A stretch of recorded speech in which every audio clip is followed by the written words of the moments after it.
kemerdekaan dalam ukuran Al-Quran. Allah Subhanahu wa ta'ala berfirman, A'udzu billahi minasy syaithanir rajim.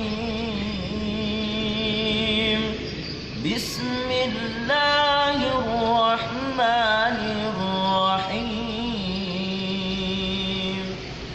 Ya ayyuhalladzina amanu la tulhikum amwalukum wala auladukum an dzikrillah wa man yaf'alu dzalika faulaika humul khasirun.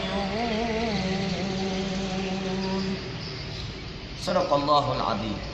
Di dalam ayat ini Allah Subhanahu wa ta'ala menjelaskan kepada kita, ya ayyuhalladzina amanu, hai orang-orang yang beriman, la tulhikum amwalukum, jangan karena harta-hartamu, jangan karena kekayaanmu, jangan karena nikmat-nikmat yang Allah berikan sebagai fasilitas kepadamu, wala auladukum, dan anak-anakmu, keturunanmu, keluarga-keluargamu, an dzikrillah, menghalangi kamu untuk mengingat kepada Allah Subhanahu wa ta'ala, menghalangi kamu untuk taat kepada Allah Subhanahu wa ta'ala, menghalangi kamu untuk bertakwa kepada Allah Subhanahu wa ta'ala.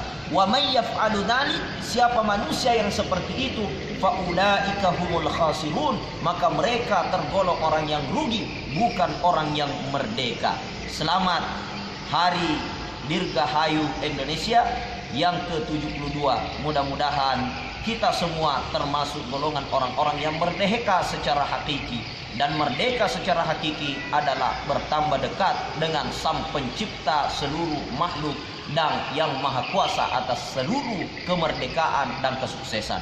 Wabillahi taufiq wassa'adah. Saya Asmar Lambo mohon maaf.